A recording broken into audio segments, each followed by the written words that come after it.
Hello, folks. Welcome inside the Adam Jones podcast, presented by the Baltimore Banner. I, of course, am Jerry Coleman. He, of course, over there is Adam Jones, the five-time MLB All-Star, just back from the World Series. We'll talk about that. And by the time you watch this, it'll be more than just back from the World Series. But we're going to get to that today in episode number 54, AJ.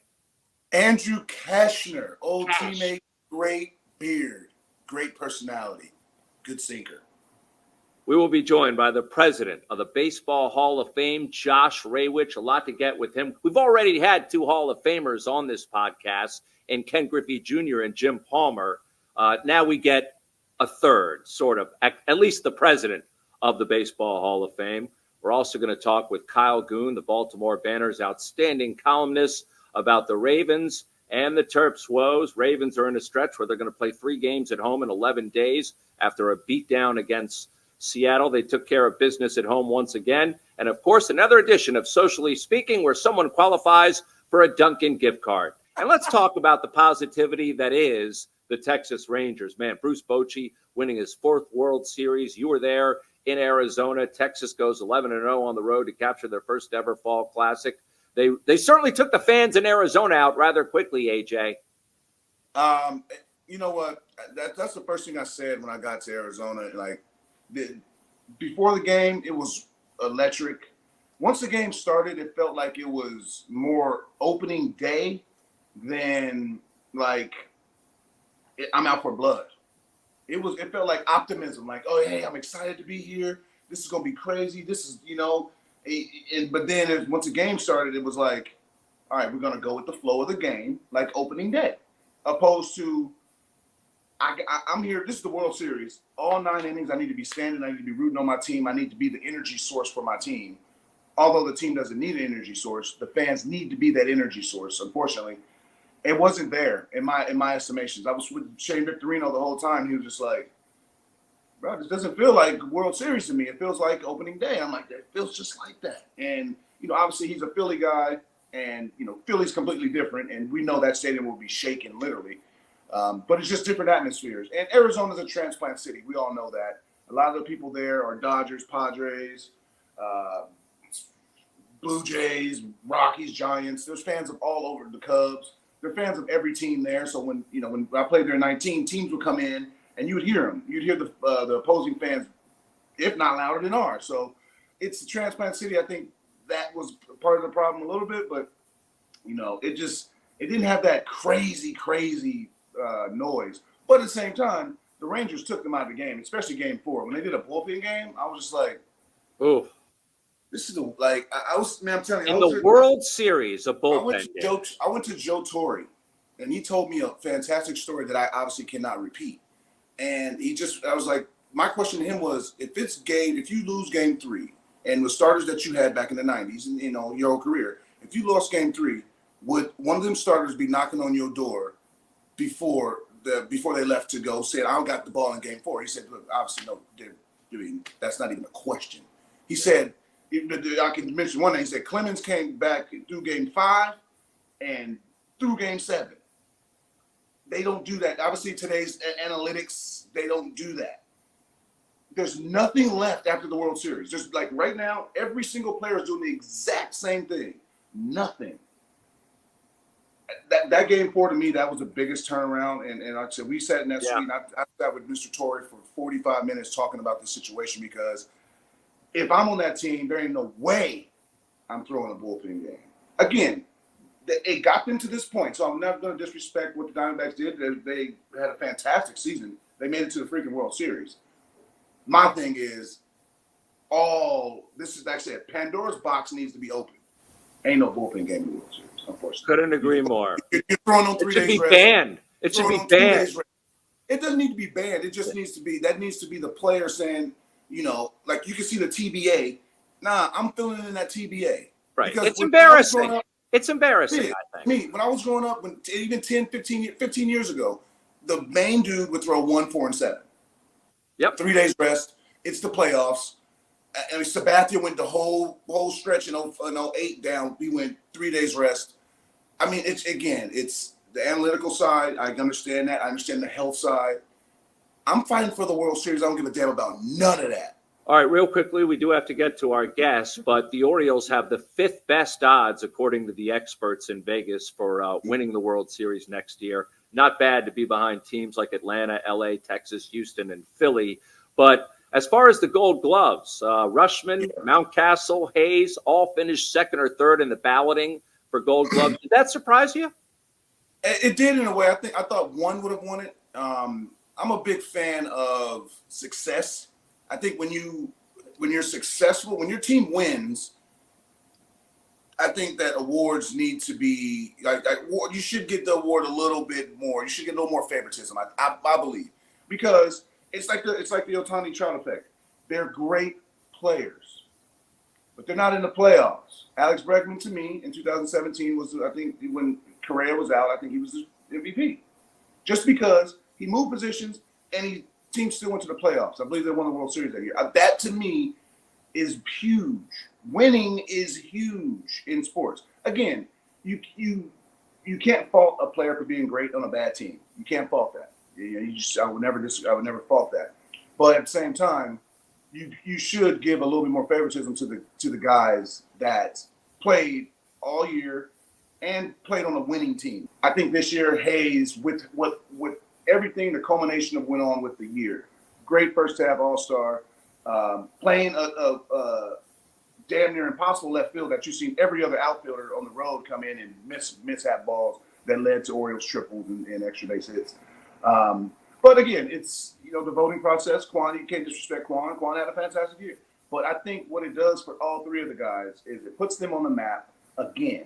And it's an incentive that, like, okay, I was this close, especially Hays. Knowing how passionate he is, he's like, okay, I was this close to getting it. Okay, let me see what I need to do to get better, and watch him come out in spring training working on things that he needed to get better at for defense to win that Gold Glove. And I want to see all three of them, if not more, in that conversation coming next year, because when you're in the Gold Glove conversation, there's nothing higher than that. Again, I get winning MVP. That means you're the best in the game. That's very few people. But when it comes to the defensive side, that's all you. You control that. Like, you don't take your at-bats to defense. That's why I was a center fielder. I'd strike out. The first ground ball's coming to me at short, pipe it right over into the concession stands. Take your butt out to center field. Well, you speak from experience firsthand, so we'll go with the professional. You know what I mean? So yep. And let's get to our featured guests, as always, sponsored by Jimmy's Famous Seafood, home of the Tailgoat, where they have the legendary food spread, drinks galore before every home football game, including Sunday against Cleveland and then a week from tonight against Cincinnati. Josh Rawitch joining us. He is the president of the Baseball Hall of Fame. Josh, thanks for taking the time. First thing I got to ask you is, we know with the American president, I mean, it's usually 4 years in tenure. With the president of the Baseball Hall of Fame, is it a lifetime thing, or how long is the tenure? Oh man, pretty cool if it was a lifetime appointment, but I think it's hopefully as long as I don't screw it up. It's just like any other job. There is no set amount of time, and hoping to be in this chair for a long time. Josh, thanks for joining. I mean, we go way back. I wanted to ask something that's been on my mind recently is Dusty Baker and possibly Bruce Bochy. Although, I mean, obviously they're older in age, and, usually the Hall of Famers get to enjoy their Hall of Fame lives, being inducted at 45 years old. With Dusty retiring 74, Bruce Bochy, I don't know if he's going to retire, but if he does, is there something that gets them into the Hall of Fame quicker as they're older in age? There is, interestingly, you have to be basically retired for 6 months. So unfortunately, in both of these guys' cases, they would have, had they been retired earlier this year or at the end of last year, they would have been eligible for this December's ballot. Unfortunately, well, I guess in both cases, fortunately, they both made it pretty far, but they will not be eligible for another 3 years. So they don't have to wait 5, but they would be eligible again for the ballot that we look at in 2026. And as well as Terry Francona is another name that kind of falls into that category. Guys who recently retired, but just a little bit too late to make it onto the ballot for this year. Okay, I want to know that. And also, how big is Bruce Bochy's head and hat? I seen you. Everybody knows that Bruce Bochy is a massive individual. Yeah. And everybody talks about that head. He's got a good dome. It is 8 1/8. It's funny when we asked him if he would donate it. Literally, he handed it to me, and the first thing I did was flip it over to see what size it was. But I saw a quote from him this week that said, they asked me for one of my hats back when I won with the Giants. I guess everybody's just enamored with the size of my head, which is kind of funny. What did you end up taking back from the World Series this year, Josh? Oh, man, there's a lot of really cool stuff. Obviously, Bochy gave us the hat. Marcus Semien gave us his jersey from the last game when he homered. It was champagne-soaked when we got it out of there. We got the glove from the final out from Josh Boers. We've got, actually, from the Diamondbacks, Ketel Marte gave us the bat that set the record for hits in the streak. We got, let's see, what else? Cleats and a hat from Nathan Eovaldi. We got a bat from Adolis Garcia. There was probably about 8 or 9 things. The coolest thing about it is that very quickly we'll turn it into an exhibit here at the Hall. It's part of Autumn Glory. And so probably within about a month, fans can come here and there'll be an entire display on the 2023 World Series with all sorts of cool things in it. Josh, I've never been to Cooperstown. I've never been to the Baseball Hall of Fame. We got to fix that. Yeah, both of us have that in common. And hopefully we need something that in the works to get me up there. Explain the Baseball Hall of Fame to people that, even myself, I know that it is a museum full of fantastic artifacts of the greatest baseball players of all time, but there's a lot more to that than just artifacts. Yeah, I think a lot of people think it's just a plaque gallery. A lot of people will get here and they'll just imagine what they've seen on TV, but the reality is it's a 3-story museum, like you said. We've got over 40,000 three-dimensional artifacts, bats, balls, gloves, hats, you name it. 3 million documents. I mean, it's the greatest baseball library on the planet, and researchers come here all the time to do research when they're writing books. And it's just an amazing place that I think people have on their bucket list forever. And we keep saying, like, take it off your bucket list and get it on your to-do list, because once you come, it never disappoints. It's always kind of over exceeds people's expectations. And I think a lot of people also think we're run by MLB, but we're not. We're a nonprofit that kind of operates on our own, on memberships and donations and obviously admissions. But highly recommend anybody who's been talking about coming here. In many cases, they wait so long, and the reality is it is well worth planning a visit. Well, the Hall of Fame class is going to be announced coming up January 23rd. How critical to the Hall of Fame's bottom line is the class that comes in terms of attendance, notoriety, and tell us who some of the hot candidates are? Well, so, the first answer is yes, it obviously helps if you get a big name who gets inducted. But from our standpoint, we have no control over it. We don't actually do any of the voting. So realistically, yes, we try to think about who might be in there when we do our budgeting for next year. But from our standpoint, we just want to make sure that it's the best of the best. We'd rather have nobody get inducted and still have it be all of the best players than have people inducted to help our bottom line. That's not really how we tend to think. But this upcoming year, so there's some unique, we've got the ballot coming up here. And you mentioned the one in January. We also have in December, we've got the ERA committee, which looks at managers, umpires, and executives. So that list is Cito Gaston, Davey Johnson, Jim Leland, and then umpires Ed Montague and Joe West. You've got Lou Piniella, and then a couple of executives, Hank Peters and Bill White, are getting looked at. And then coming in January, you mentioned the baseball writers. Some of the bigger names on there are likely Adrian Beltre for the first time will be eligible. And then Todd Helton and Billy Wagner have both gotten really close the last couple of years, so they could make it over the hump this time. But we try not to create the class the way we want it. We want it to be the right class for eternity. And so in that case, if it winds up being a small class, we're good with that. We'll make it work. So what happens when there is no? I know a couple years ago there was nobody elected. What do you still go on with the ceremony?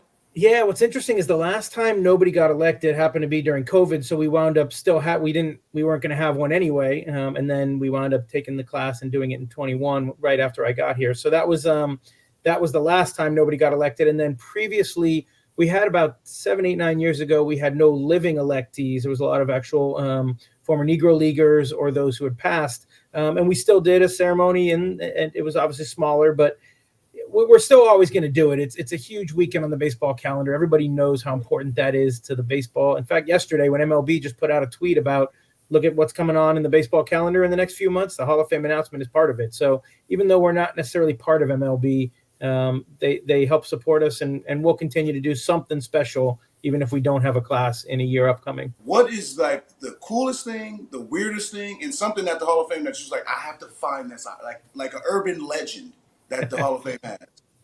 Oh, man. Well, when you walk around, we have an underground vault, and now we actually just opened up a second vault because we ran out of room in the first vault, but it's temperature controlled and humidity and controlled and light controlled. All of that's intended to make sure that we are preserving the history of the game forever. When I went down there not that long ago, I saw a box that had an athletic supporter, a jockstrap in there, which I thought was kind of interesting. Like we have trophies, we have guns actually from the personal collections of Hall of Famers.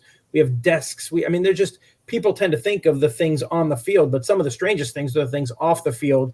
And then when you think about what's on display in the museum, it's only like 10% of what we have. So about 4,000 things are on display, and it's constantly rotating because you don't want these things to have the light make them fade over time. So up on the second floor, there's a really cool bracelet that I walk by all the time. That is Lou Gehrig had taken a lot of his rings and turned into a bracelet for his wife. And you just kind of walk by and you think, man, it's like everything we have here is one of a kind. It's hard to pick one thing that's like the strangest, because everything we have, there's not another one of them in the world. I certainly including your shoes. We got some cool stuff from you. We don't have there's not two pairs of that. That's a one of a kind, dude. So Adam's shoes are in the hall. Yeah. You tell the story of that. I wasn't here yet when those came in. I believe it's maybe Jackie Robinson Day. It could have been Jackie. Jackie Robinson Day. Some high top Harachis, gold with the camo bottom. I remember designing those, and they're cool. For me, as a person who's not going to get in the Hall of Fame, to have something in the Hall of Fame, hey, I don't care. That's unbelievable. So every time somebody goes there, I see a text or a tweet that, hey, man, I seen that at the Hall of Fame. Hey, I'll take it. And we continue our conversation with Baseball Hall of Fame President Josh Rawitch right here on the Adam Jones Podcast. But first, let's take a moment to salute our loyal, dedicated sponsors. Go out and support them, folks. Hi, guys. Oriole Hall of Famer and ambassador to the Baseball Warehouse, Mike Bordick here. We are honored and excited to help support the Adam Jones Podcast. The Baseball Warehouse has 4 locations in Maryland and 2 in Pennsylvania. We specialize in private instruction, camps, showcases, charity events, Badgers baseball, and one-of-a-kind events featuring current Major League players and Hall of Famers. Our instructors have all played collegiately and professionally, many of whom have reached the major leagues. Check out thebaseballwarehouse.com to learn more, and check us out on social media. Also, make sure to check out Orioles Hall of Famer Rick Dempsey's Baseball Warehouse opening in Columbia this October. Yeah, it's October 8th from 1 to 5 p.m. I'll be there with many of my former teammates, and I want to see you there. The Adam Jones Podcast is brought to you by Jimmy's Famous Seafood, Charm City's favorite crab cake destination. Local sports fan? Experience the ultimate pregame party at the tailgate. Cheer on the Ravens with iconic live performances, an open bar, and mouth-watering eats. Can't make it? No worries. Bring the same food that caught the attention of the Food Network right to your doorstep. Shipping East Coast recipes nationwide. Jimmy's Famous Seafood is the official sponsor of the guests appearing on the Adam Jones Podcast. And by our friends at the Weinman Company. Your fun awaits at Hollywood Casino Perryville. Feed the whole crew with something for everyone, from cheesesteaks to crab cake sandwiches. Plus, ask how you can get a $15 dining credit. Get in on the gaming action with the hottest slots and your favorite table games like blackjack, roulette, and poker. Free live shows every Friday and Saturday. Plus, become a Penn Play member and get up to $250 in rewards. Come experience non-stop fun and excitement only at Hollywood Casino Perryville. The Adam Jones Podcast is brought to you by Effective Solutions, your one-stop shop for commercial contracting. Everything from excavation and site development to emergency remediation and restoration. Effective Solutions specializes in many forms of commercial and mixed-use construction, like leak investigation, framing, trim carpentry, insulation, drywall, painting, wallpaper, flooring, masonry, waterproofing, paving, tree removal, and much more. With a dedicated staff and a commitment to quality, Effective Solutions delivers every time. By G-Leaf Medical Cannabis Only. Visit gleaf.com. Medical cannabis is for qualified Maryland patients only. The Adam Jones Podcast is brought to you by Royal Farms. Download the Royal Farms app from the Apple App Store or Google Play today. New Royal Farms Rewards members will get a free any-size cup of Royal Farms award-winning coffee just for signing up. You know, it takes a lot of hard work to be a professional football kicker. I would know I am a professional football kicker. So when I need the energy to get through a tough practice, I get a cup of coffee from Royal Farms. Royal Farms' new coffee machines grind fresh beans and brew them for a perfect cup every time. It's the freshest coffee in the world, and just the kick I need. Real fresh, real fast. Royal Farms. By Jack Daniels, 2 legends, 1 can. Jack and Coke, the #1 cocktail in the world, is now available in a can. Yes, that's true. Jack Daniels Tennessee Whiskey, mixed with Coca-Cola or Coca-Cola Zero Sugar, are now both available in a can. 2 legends, 1 can. Jack and Coke, ready to drink? Please drink responsibly. Whiskey specialty, 7% alcohol by volume. Jack Daniels Tennessee Whiskey, Lynchburg, Tennessee. And a reminder, if you guys are enjoying this podcast, make sure to check out the Baltimore Banner at thebaltimorebanner.com/AJ to get started. Now back to our continuing chat with Baseball Hall of Fame President Josh Rawitch, only on the Adam Jones podcast. Awesome. Which brings me to my question. Do you happen to know where the items from the Orioles game against Cuba back in 1999 in Havana are located? And the reason I ask this question, Josh, is because I contributed to that exhibit. And I'll admit, and I think maybe the people that took the items from me from the Hall of Fame, they are stolen goods. I stole the lineup card from Cuba back in 1999. I'll admit it now. I think the statute of limitations is up. I'm not planning on going back to Havana. But about 2 hours after the game was over, I'm still there at the field in Havana, and I'm in the dugout of the Cuban team, and up on the wall is a lineup card. So I look around, make sure I'm not being watched by anyone. Oh, you were? I ripped a piece of paper. It was literally a piece of notebook paper, off the wall, put it in my bag. Next day, long story short, in line to leave Cuba, in front of me is the guy who was there from the Baseball Hall of Fame, had a number of artifacts, and I asked him, hey, who got the Cuban lineup card? And he said to me, it's probably in Fidel's desk right now. And I said, what if I told you it was in this bag right now? So I break it out, show it to him, and for that, I received a lifetime donorship pass, a lifetime pass for the Baseball Hall of Fame. I have a plaque framed up in my room. Do you have any idea where this exhibit is? Because you guys only have limited space. I was telling Adam, it could be in the basement for all we know right now. Yeah, so it's actually a great question. Chances are it is, in fact, in our archives, because any of our paper things of like what you're describing, scorecards or documents, those we generally will replicate those if we're going to put them on display, because the actual hard copies you don't necessarily want under the light for years and years at a time. But we do have a Viva Baseball exhibit that's focused all on the history of baseball in Latin America. So there's a decent chance it's on display in some regard there. It's possible it's in the Orioles locker, but it's now been a little while. And if it's in either of those places, one of the cool things we tell people when they donate is when you come back, we'll find it for you. I promise you, when you come visit us, you just let us know you're coming, and we will make sure that we break it out, bring it up so that you can see it and know that. And not just for you, we've had George Sisler's great grandkids here maybe a month or so ago, and they obviously never met their great grandfather, but I put his glove from 1920 in the great grandkids' hands, and like we all get chills watching that happen. And it happens all the time here where descendants of people who donated, Hall of Famers or otherwise, come in. And I mean, Adam, your kids will be able to come back and see those shoes or that scorecard. And that's part of what we do. We preserve the history of the game. With the game advancing so much, especially like you have the London series, Mexico series, Korea series coming up, I seen Xander Bogaerts was the first guy to ever homer in, was it four different continents? Yeah. Were you able to get something from him? Because I know his fourth home run was in Mexico. The Mexico series, we were down there, Lucha Libre, and tacos and wrestling. That's right. Anybody wants a good tour guide in Mexico City, go with Adam. We know. There's a lot of countries where he's the best tour guide. Yes, indeed. We share that passion. So, like, what do you get from Bogaerts in that regards, and what else? What are you gathering from these different series as they are? They're iconic and monumental as this game advances. Yeah, I mean, that's part of what we try to do is find storylines in each of the places we go. So I was in Mexico City.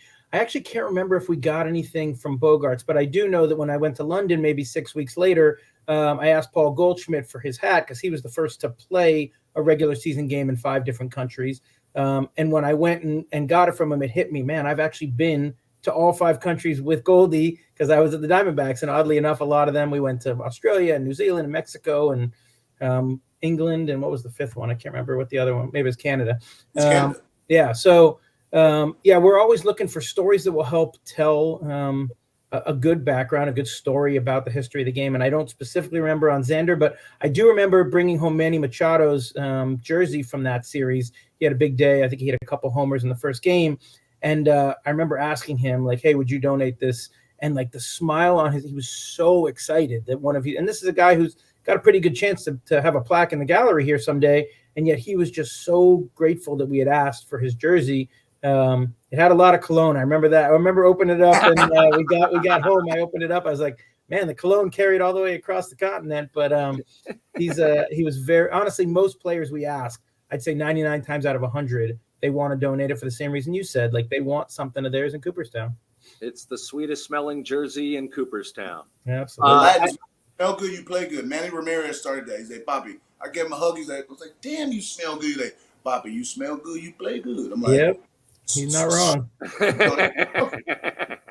Now, we know the Hall of Fame, just to clarify, you don't pay for any items that come in. These are donations. So in terms of value and security, I mean, how much is all the memorabilia worth in the Baseball Hall of Fame? It's got to be a crazy astronomical number. Yeah, I mean, literally, yeah. Nobody's ever tried to figure it out. Obviously, for insurance purposes, we have to insure certain wings of the building in certain ways. But the way we look at it is not so much from a price standpoint, but if we would never sell anything either. We don't buy anything, like you said, and we don't sell anything.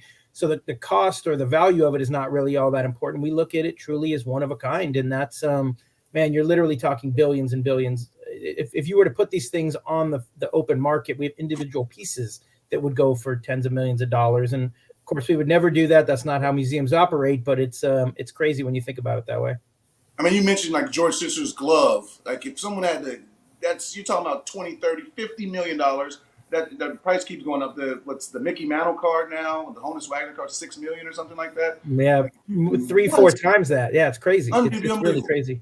So what's new? What's next? I'm saying, what's next for the Baseball Hall of Fame? Obviously, we got the ballot for the Hall of Fame, but what projects are the Baseball Hall of Fame, or what are they doing? Well, the biggest one that I know you're involved in, I appreciate you teeing this up.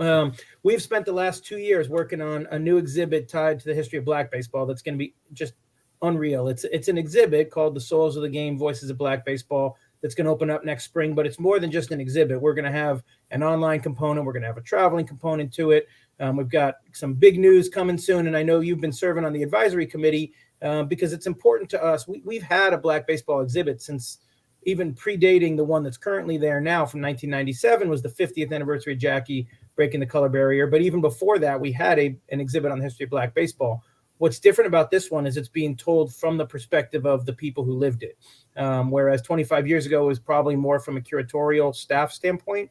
This is going to you're going to hear the voices of players, coaches, executives, umpires, managers, all that, who lived the experience of being Black in baseball. And obviously a lot's happened in the last 25 years. So that's really, when you think about institution-wide, that's the biggest thing we've got coming in 2024. And we're not quite there yet on our big announcement of how we're going to unveil it, but rest assured, you're going to be coming to Cooperstown at some point in 24. I promise you that. That's going to be awesome. Is there one item out there, Josh, that you guys have been seeking, trying to obtain, that you've had a hard time getting? It's funny. People ask that question a lot. And the reality is the only person that I've ever had, I've asked our curators that, and it's so hard. I mean, we have such a ridiculous collection. We tend not to think about the things we don't have, but we had a curator named John Odell, actually was a big Orioles fan, and unfortunately recently passed away. But what he told me that he would have wanted, if there was one thing he could find, there was a trophy 125 years ago that used to go to the league championship winner called the Dovray Cup. It was an actress, I think her name was Helen Dovray, who I think they made like 6 or 7 of these in existence in the early 1900s. And nobody knows, nobody's ever seen one. I mean, we have every trophy you can imagine from what's been given out over the last 150, 100. I mean, we have things from the 1800s. We have baseballs from the Civil War era. We've got all these incredible things. We don't have any of the Dovray Cups, and nobody knows where they exist. So the only answer I've ever gotten to that question came from John Odell, and he said, man, if that thing turned up, we would want one of those, but nobody knows if they even still exist anywhere. with the Negro Leagues added to the Hall of Fame, is there like their own wing, or is it just immersed in? It's not just like, no, it's not segregated. Let's just immerse everybody in. Like now with the last couple of years with the stats being one with reference, have you just immersed everybody, or is it like, no, over here this is the Negro Leagues and this is or is it just like, no, this is baseball? No, it's a great question, because I think when they had the larger class, Satchel Paige was the first guy that went in the early 70s, and then as more and more Negro Leaguers got added, there was, I guess, initial questions way back in the day as to whether you would do it in a separate wing. And thankfully, the powers that be that were here at the time said, no, they belong in the Hall of Fame just like everybody else. So the truth is the Negro Leagues have been kind of tied into all the other exhibits, and that's one of the cool things we're doing with this current initiative. Is it's not just the one Souls of the Game exhibit, but we're going to find ways to tie in stories of Black baseball throughout the museum. We've got a couple other really cool things that are going to be coming in the next 6 months that we'll be announcing, that I think when people come here, they're going to recognize that one of the things that everybody really probably talks about a lot in these curatorial meetings is Black people have been playing baseball since baseball started. We have one of our curators saying, look, this isn't tennis. There was a white sport that kind of got taken on by other people, other races. Black baseball has been happening since the earliest days. It's just unfortunate that for a very long period of time, they were not allowed to play in the best league, or in the major leagues, I shouldn't say. Who knows what the best league was. So, yeah, it's pretty cool the way we're going about this, and I think it's all going to be tied together in a really special way coming the spring. Josh, my last question for you is this. In terms of planning to come to Cooperstown, is it something where you should allow more than one day to visit the Hall of Fame, or can you see everything within one day? Oh, man, it's a great question. It really has to do with how deep you want to get. I mean, you definitely cannot see everything in one day. If you wanted to kind of go through it in a day and I don't want to say skim, but I mean, you definitely want to save yourself 4 or 5 hours if you're a real baseball fan and you want to go through this slowly. And frankly, you could easily spend a whole weekend and still not get to every single label and every exhibit. There's just an incredible amount of stuff here. And frankly, Cooperstown has more than enough. We've got an amazing golf course, one of the best in the whole country. Adam will like that. Yeah, it's like the second best rated golf course in New York State is right on the lake here. All sorts of restaurants and shops and other museums. I mean, you definitely want more than a day in Cooperstown, but people, frankly, they should come more than once. I mean, if you try to jam it all into one visit, you're never going to see it all. But I respect that we're not necessarily the easiest place to get to, but like I said, it always delivers and then some. Josh, before we let you go, I just want to know, have you ever walked around there by yourself at night and never hear any like eerie, creaky sounds of something like Babe Ruth and Garrett over there talking? You ever just eerie, like a haunted house? Well, it's funny. Real quickly, it's funny that Adam mentions that, because John Madden used to say the plaques at the Pro Football Hall of Fame all talk to each other in the middle of the night. What goes on in Cooperstown, like Adam said? Yeah. Oh, man. Yeah. I mean, the short answer is yes. I have been in here when it's completely empty, and it is incredibly special. You absolutely feel their ghosts. I don't know whether it's actual ghosts, but I can feel the history of the people that played the game. And if you love the game, look, they did a Ghost Hunters episode here many years ago, and I don't know what they found or didn't find. I don't know that I believe in all that stuff. But, yeah, I mean, what's really cool, actually, is that when you get it, even for a fan who comes, generally we tell people to go on the second floor first. We tell you, go see this incredible film called Generations of the Game that's like 15 minutes. That kicks off people's visits. They do the second floor, the third floor, and then they finish in the plaque gallery. But because most people follow that, if you come in on any given day and you go straight to the plaque gallery, you can be in there by yourself almost at 9 o'clock in the morning, because most people are starting upstairs, and you absolutely feel the history. And it's and you walk over to Jackie's plaque or Babe Ruth's plaque or Honus Wagner. It is an incredible feeling to come here every day and be a part of this. Definitely has to send a chill down your spine. Yeah, it's pretty cool. Highly recommend everybody should come out here and see it. And like I said, if you've been once, come back, because we're actually doing a lot of cool things now. We're starting to add some interactives that will continue to make it relevant for the next generation of fans. I know Adam's got little kids. I've got young kids. You want them to be able to experience it the same way that I did or that my parents did. And nowadays they're walking around with a phone in their hands, and so we're trying to find ways to continue to engage while still being a proper museum and teaching education and all the things that are part of our mission. You know, I can't help but notice, Adam, in watching as we broadcast on YouTube, the background of Josh's office looks phenomenal. I don't know if we can get a walking tour. We don't really need that, but you got quite a bit in the office. You got your own museum back there. Yeah, I guess 30 years of working in the game. I got a lot of cool baseballs, hats, and they're not necessarily artifacts, but yeah, there's some crazy stuff in here that I've been lucky to collect. I actually just added one. I literally, when I came in this morning, one of the Diamondbacks clubhouse attendants gave me a bottle of champagne that they used after Game 7 to get to the World Series. So I just added that, like, right over my shoulder here. Everything stays exactly the way it is when it comes in. We don't clean the shoes off. We don't clean the dirt off the shoes. We don't wash uniforms. We want it to be authentic. The one thing we do though is if it comes in like Semion's jersey, you have to wash it if it has champagne on it. Otherwise, over time, it will ruin the actual jersey. So you can't have that. You can't keep the champagne on the jerseys, but otherwise it stays as it is. They got a Hall of Fame dry cleaner there in Cooperstown as well. I literally stopped at it on my way into the office this morning. Cooperstown is just like any place else in the world. We got to have all these things to even though it may look like a movie set, those aren't facades. Those are real buildings with real people. Josh, we want to thank you. It's been an absolute delight. We know you and Adam have quite a history, and thank you for joining us here on the Adam Jones podcast this week. Well, I appreciate you guys, and look forward to hosting you out here in Cooperstown. And thanks for doing all the good work you're doing out there. Thank you.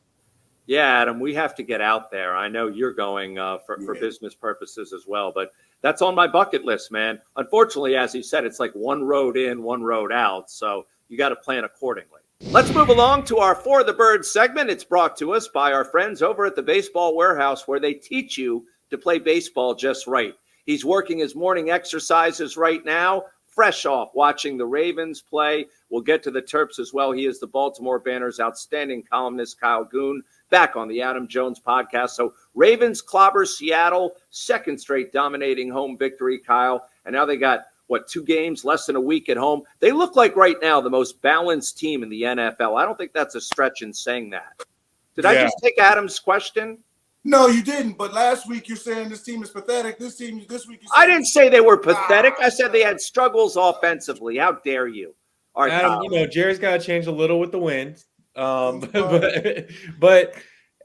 listen, on Monday morning, the inventor of, I know analytics, maybe a little bit of a mixed audience here, but the inventor of the stat called DVOA, which measures, play success against the average in the NFL, said that the Ravens through 9 games are the third best team since he's been tracking the stat, alongside the New England Patriots, some of the Dallas teams of the mid-90s, a very good 1990 Washington football team. This is one of the best starts ever by this metric DVOA, which is now one of the standards of football. So the Ravens, the dominance between 2 NFC division leaders, the Lions, the Seahawks, making them look like they don't even belong out there. And to me, I've been kind of waiting to see a few of these strung together.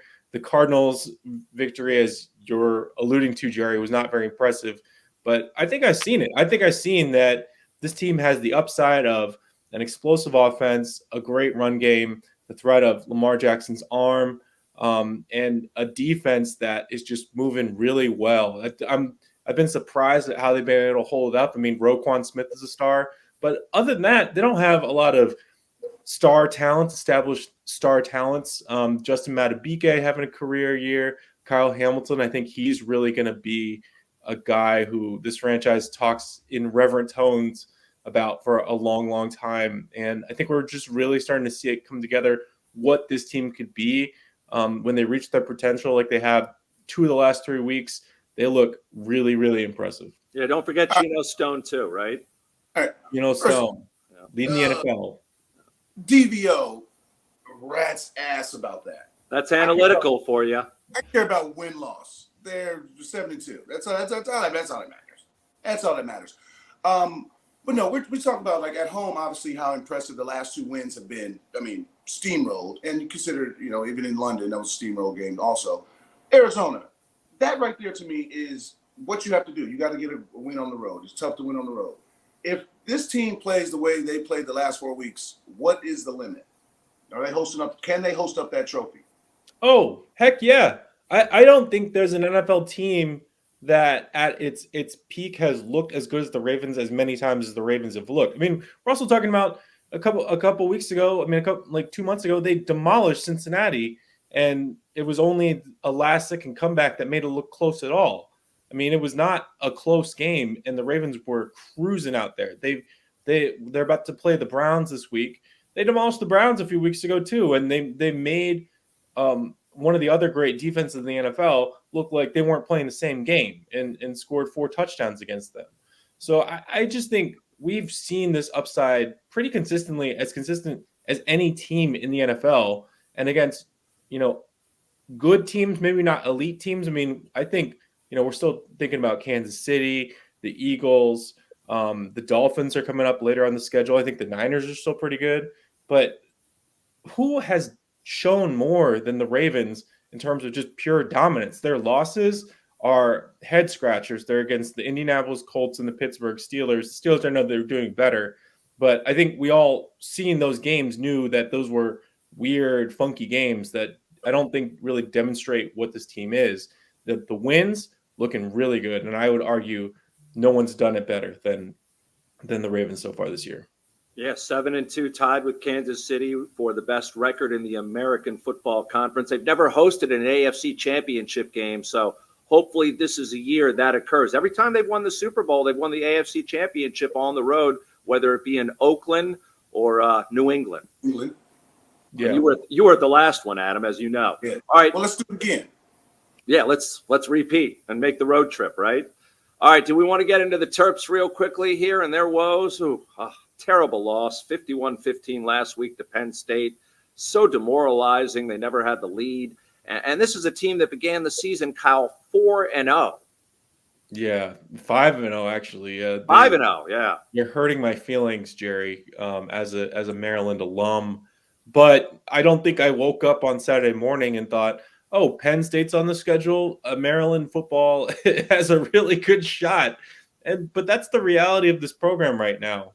I mean, Terps football, even though they started out so well, I don't think there was a ton of confidence that they were a real Big Ten player. I mean, I think you hope for maybe a win against Ohio State or a win against Penn State.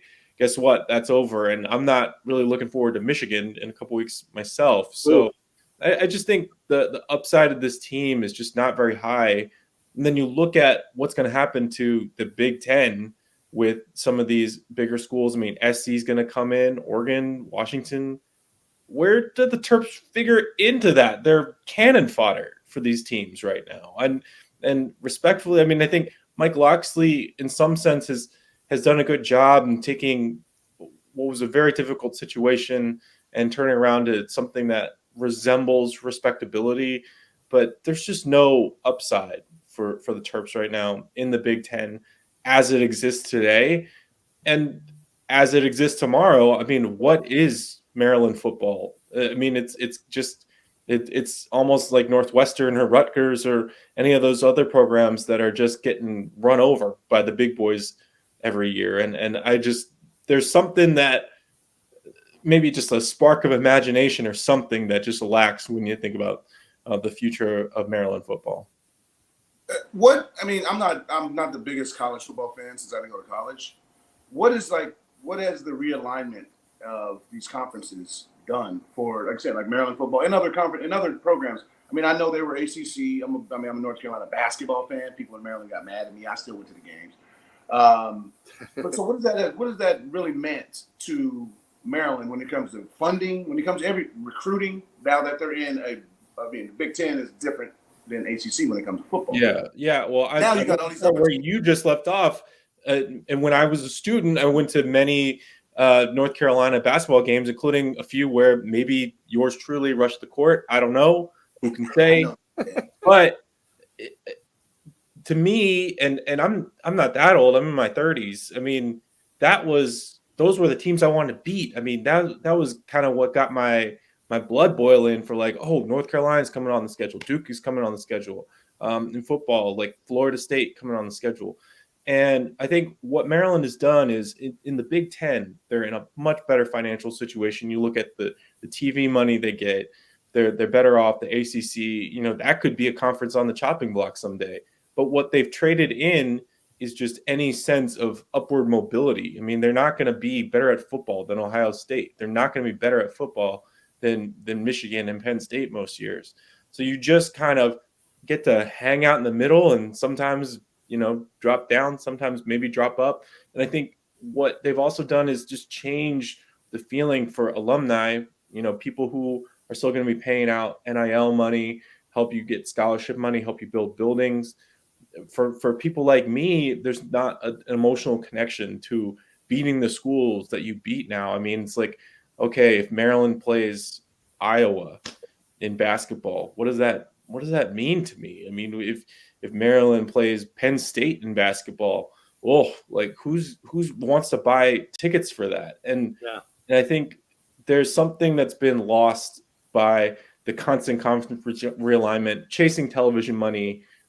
They've kind of given up a sense of this is what this school is, this is who the rivals are. And Maryland maybe didn't have, a natural rival in the ACC, but they definitely don't really have a natural rival now. I mean, is the Maryland rival Rutgers? Take me back to North Carolina. Like, give me add something to talk about. Purdue. Something like that. Temple. Yeah, hopefully Mike Loxley can pick up a few wins and maybe save his job, because it seems like it could be on the line this year, Kyle. We certainly appreciate you taking the time as a Maryland alum. I know it's been tough, but you have basketball season to look forward to. Thank you. Yeah, Maryland women. Now that's a basketball. Yes, defending national champs. There you go. What do you say we get into some socially speaking, Adam? This is where we answer a tweet or social media post, or if you rate the podcast, you get a chance to qualify for a Dunkin' gift card.